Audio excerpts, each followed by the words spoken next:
Hello दोस्तों, स्वागत है आपका हमारे channel the simplified banking hub official पर। आज हम लेकर आए हैं एक बहुत ही खास और गहन यात्रा, भारतीय बैंकिंग सिस्टम की पूरी कहानी। जैसा कि इस विषय का नाम है the laser of the nation, यानी राष्ट्र का खाता वही।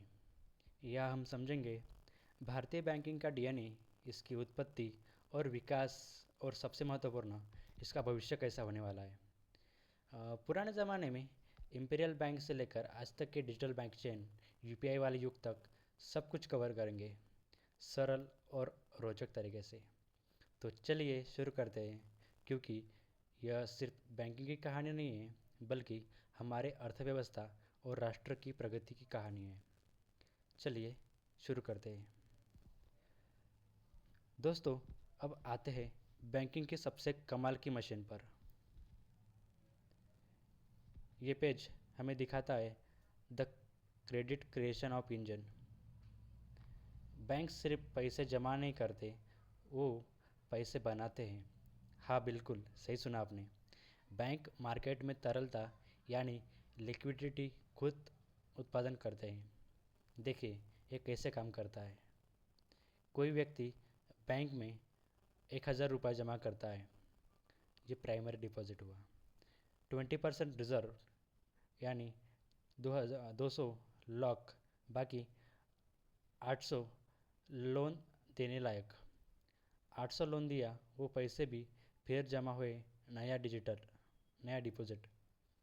फिर 20% रिजर्व, 160, 740 लोन, और चक्कर चलता रहता है। यह मनी मल्टीप्लायर फॉर्मूला है। कमाल है ना, 1 रुपया जमा होने से 5 रुपये तक की अर्थव्यवस्था में घूम सकते हैं। अब भारतीय बैंकिंग इतिहास के एक महत्वपूर्ण अध्याय पर हम एक निष्कृत चर्चा करते हैं। यह स्लाइड है the architecture of the Indian banking system, और ये वास्तुकार है डॉक्टर भीमराव रामजी आम्बेडकर। या सही सुना आपने। 1925 में हिल्टन यंग कमीशन के सामने उन्होंने अपनी थीसिस दी, और किंग्स ने गोल्ड एक्सचेंज स्टैंडर्ड सुझाया।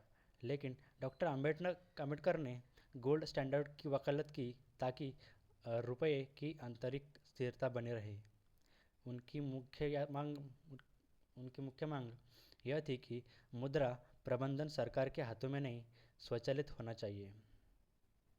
केंद्रीय बैंक राजनीतिक हस्तक्षेप से दूर या मुक्त रहे।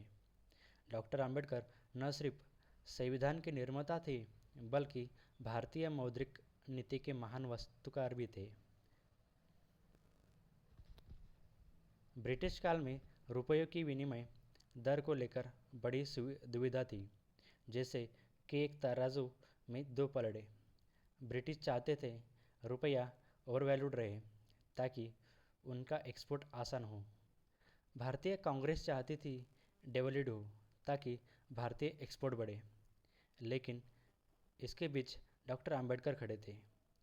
उन्होंने समझा, बहुत ज़्यादा डिवैल्यूएशन से घरेलू महंगाई, इन्फ्लेशन बढ़ेगी, और जो छुपा हुआ टैक्स बनकर मजदूर वर्ग पर पड़ेगा। उनकी प्राथमिकता घरेलू कीमतों की स्थिरता और कमाने वालों की वर्ग की सुरक्षा यह था। वे उनकी दूरदर्शिता थी, जो आज भी आरबीआई की नीतियाँ में दिखाई देती है। ब्रिटिश काल में 3 प्रेसिडेंट बैंक थे। बैंक ऑफ बंगाल, जो कि 1806 में स्टार्ट हुई, बैंक ऑफ बॉम्बे 1840, और बैंक ऑफ मद्रास 1843। ये क्वासी सेंट्रल बैंक थे। सरकारी कोष मैनेज करते थे, यूरोपीय व्यापार फाइनेंस करते, क्षेत्रीय नोट जारी करते। लेकिन देशी साहूकारों और महाजनों की पूरी तरह बाईपास कर दिया। यह ढांचा बाद में आरबीआई और एसबीआई की नींव बना।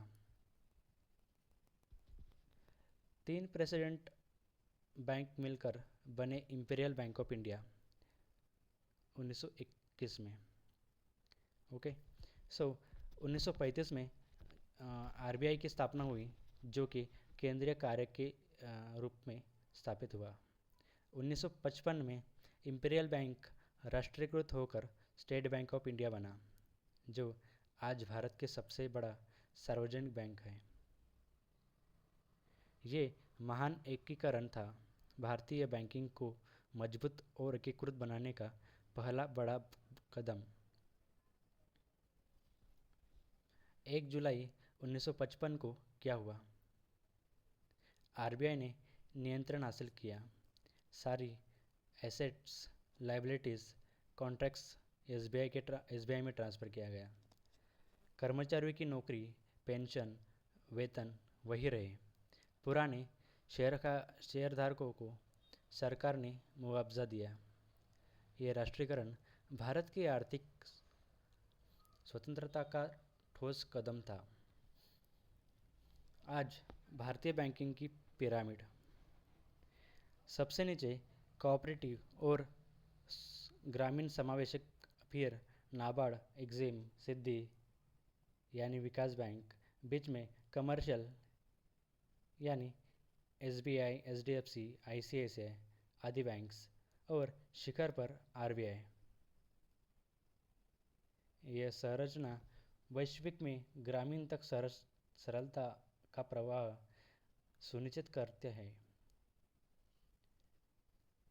आज़ादी के बाद सबसे बड़े प्रोजेक्ट के लिए आईडीबीआई 1964 में स्थापित हुई।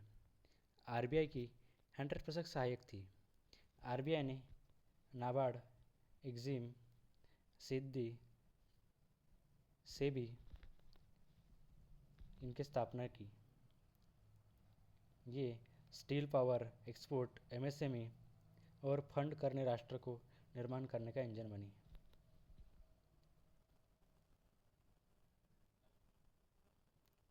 उसके बाद में 1964 से 2004 आईडीबीआई शुद्ध विकास से वित्त स्थापना, लंबी अवधि सरकारी फंडिंग, राष्ट्र निर्माण में फोकस किया।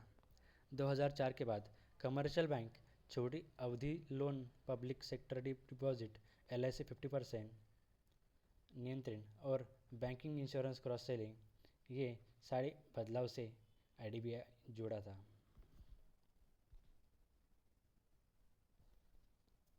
2017 में बीएमबी और एसबीआई मर्जर हुआ और भारतीय महिला बैंक सिर्फ 7 ब्रांच, 192 करोड़ लोन, उच्च खर्च इतना सीमित थी।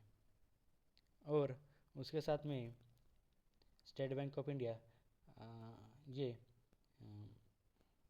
20,000 ब्रांचेस, जो कि कम लागत, और 126 महिला ब्रांच से करोड़ों महिलाओं के तक तेज सस्ता क्रेडिट दिलाने में सफल रही। यह उनका उद्देश्य वही था कि ज़्यादातर कुशलता बैंकिंग सिस्टम में क्रिएट हो। 2019 में सबसे पहले 27 सरकारी बैंक थी।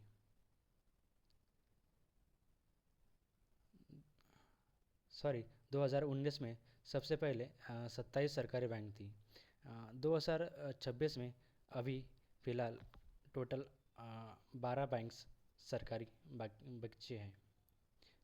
परिणाम: कम लागत, बड़ा पूंजी आधार, एआई, साइबर सिक्योरिटी में निवेश आदि राष्ट्रीय इंफ्रास्ट्रक्चर फंडिंग में क्षमता में बैंक का एक महत्वपूर्ण बदलाव स्थापित हुआ।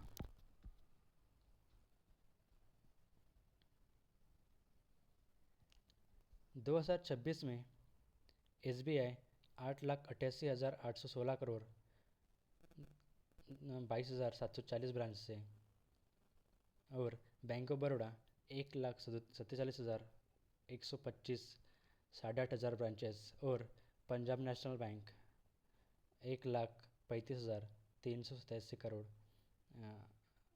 10,209 ब्रांच के साथ अभी अपनी कार्यक्षमता पर खड़े हैं। इसमें विशेषता ये है कि ये एआई, अंडरराइटिंग, स्लिमलाइडिंग एपीआई और ग्लोबल क्षमता के साथ अभी देश में दिग्गजों बैंक से टक्कर दे रहे हैं। भारतीय बैंकिंग का दोहरा मिशन, एक तरफ से वैश्विक प्रतिस्पर्धा, स्केल, एआई, कम लागत, दूसरी तरफ सामाजिक कल्याण जैसे कि पीएमजेडीवाई, मुद्रा, ग्रामीण ब्रांच। इंपीरियल बैंक से 2026 में मर्जर तक यह लक्ष्य वैश्विक स्तर पर मजबूत लेकिन 1 अरब नागरिकों के उत्थान के लिए समर्पित था। यही है भारतीय बैंकिंग की अनोखी डीएनए।